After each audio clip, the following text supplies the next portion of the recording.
Thanks for making it to Veterans Info Tap. I'm glad you made it. Let's talk about 100% TDIU, how you can qualify, what sort of things happen when you do that, and is there an age requirement for it? All of that good stuff. TDIU is Total Disability Individual Unemployability. Essentially what it is you can't work or maintain or hold down a steady job because of your disabilities or disability, and you have a certain percentage of disabilities that's less than 100% with the VA, and you're asking the VA to now pay you out at 100% because of your inability to hold down a steady job because of your disabilities. That's essentially what it is. So you would be getting paid out at 100% rate, which means if you're married with a child, you're looking at nearly $4,100 per month, $4,100 per month, tax-free money in your pocket. So let's dive into it here. Please hit the thumbs up, subscribe, share with a friend, all that good stuff. I truly appreciate it. If you want to support the channel in other ways, please consider being a member. You can do that by going to the homepage. You'll see the highlighted members there, and you can hit the join button. I appreciate all you members. Thank you so much for the additional support. I do my best to get back to all the comments in the member section. As for those that have watched for a while know that I push out a lot of content. It is impossible for me to get to every comment. I do what I can. All right, so here we go. Individual unemployability if you can't work. So it states here, and I'm going to read through it and just kind of give a little opening or a little more, broaden the definition, if you will. All right. If you can't work because of a disability related to your service in the military, you may qualify for individual unemployability. This means you may be able to get disability compensation or benefits at the same level as a veteran who has 100% disability rating. Keep reading to find out if you may be eligible. So, are you eligible for this benefit? Well, it says this must be true, and let's read it. You can't, this is from the VA, so from the horse's mouth. You can't hold down a steady job that supports you financially, known as substantially gainful employment, because of your service-connected disability. Odd jobs, marginal employment, don't count. Okay, so you need to have like a 40-hour, working 8 hours a day or 10 hours a day, 4 days a week type of a situation. Now, the big key in that paragraph is due to a service-connected disability. In order to qualify for TDIU, it has to be because of a service-connected disability. So, whatever. Right? Let's just use a couple examples. Because of my back issues and arthritis issues, I can't really stand or sit or do anything too long. It really affects me, and I can't hold down my job anymore because my arthritis has gotten so bad, and it makes me really grumpy, and I just snap at people and whatever. Or I have extreme PTSD, and just being around people or anything like that is just too much. And even working alone, sometimes I can't focus on the task at hand long enough, and I can't hold down a job. Whatever, right? Whatever your story is regarding how your disability or disabilities impact your work, right? And the ability to hold down a steady job.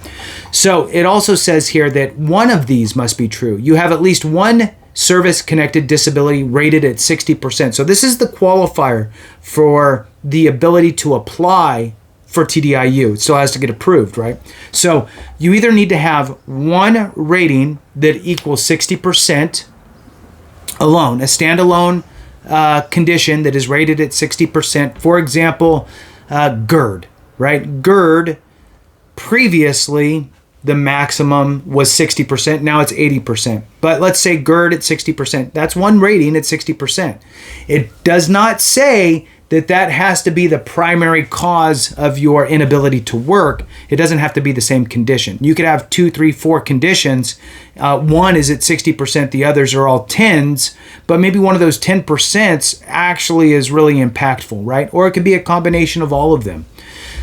The next one here is, so if you don't have a 60% rating, then they go, okay, well, if you have one rating that's at 40%, but your combined overall rating is 70% or higher.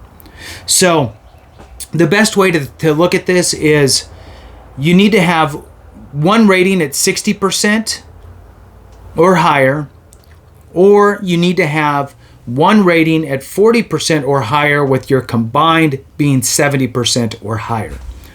So moving on, in this realm of benefits, really you're kind of focused on the 60% rated veteran up to a 90% rated veteran, because if you're already at 100, there's no reason to go after this. So it goes on to say, in certain cases, for example, if you need to be in the hospital often, you may qualify at a lower disability rating.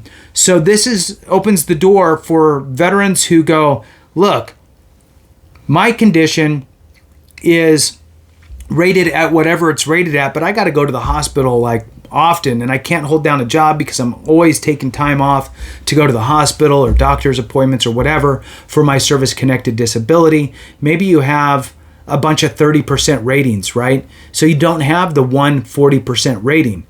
Well, the VA still may accept you in for TDIU. And oh, by the way, there is no age requirement for TDIU. You could be 90 years old and that's okay. They can't discriminate on age. So if I'm eligible for individual unemployability, will my disability rating change? No. You're still going to be 70, 60, 80, 90%.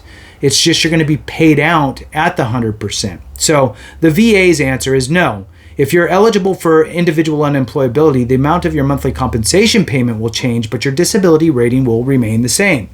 So this poses a problem in some cases for folks, because your state may offer you discounted or reduced or eliminated property tax benefit for 100% disabled veterans.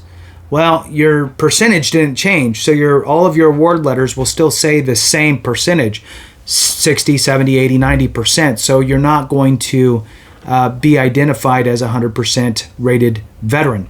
Now, my suggestion is work with your state elected officials at the state level and let them know that they should consider adding that in as a qualifier for that property tax exemption, the TDIU qualifier. In some states, it's at the state level. At some other states, it's going to be at the county level. It just depends what state you're in. Now, moving on, what is an example of individual unemployability? It's always good to read through the examples so it kind of, opens up your eyes a little bit. A veteran has a service-connected heart condition at 60% disability rating. So 60% heart condition. The veteran was still able to work until last year when they began to get chest pain when doing anything physical, like walking or lifting boxes. The doctor told them to retire as soon as possible. She filed a claim for more disability compensation. We reviewed her work and education history and agreed that she was individually unemployable due to her service-connected disability. So we increased her disability compensation to the same rate as a 100% disabled veteran. Now, what is nice about TDIU is that it also counts towards time for DIC, dependency indemnity compensation. So if you are aware, DIC, dependency indemnity compensation, is a kind of like a life insurance benefit almost. So it's a benefit that goes to a surviving spouse. So in the event that I was TDIU or rated 100% or rated 100% permanent in total, if I was any one of those three for a period of 10 years, now there's some caveats to that, but generally it's the 10-year rule. So if I was rated any one of those for 10 years and passed away from any condition, my surviving spouse would be able to obtain DIC, dependency indemnity compensation. The base rate is about a little over $1,600, and it can go all the way over $3,000 depending on various factors like aid in attendance, housebound, children, all that stuff. How long you were married, how long you were 100%. So all of that stuff compounds and creates a larger monthly compensation for your surviving spouse.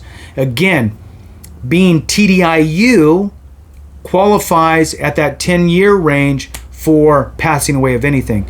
If a veteran passes away prior to being rated at 100% generally over a 10-year period, then the cause of death has to be due to a service-connected condition. So in other words, your service-connected condition must be listed on the death certificate as either the cause of death or the contributing cause of death. Then that opens up the door for DIC, the Dependency Indemnity Compensation. So how can you file for TDIU? Well, it's important to file for that appropriately. I always suggest working with an accredited veteran service officer or veteran service representative, somebody accredited with the VA who files this type of stuff all the time. Make sure you cross all your T's, dot all your I's. But it is Form 218940, 218940, and you can get that completed. You also need to complete the request for employment information in connection with the claim for disability benefits, which is VA Form 214192.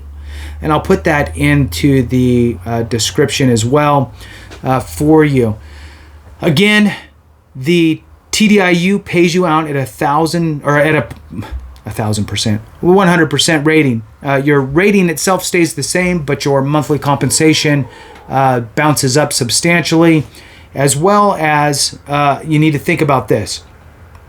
You can't hold a steady job while on TDIU, but you can have some odd jobs, onesie twosies, bringing a little money here and there, not a big deal.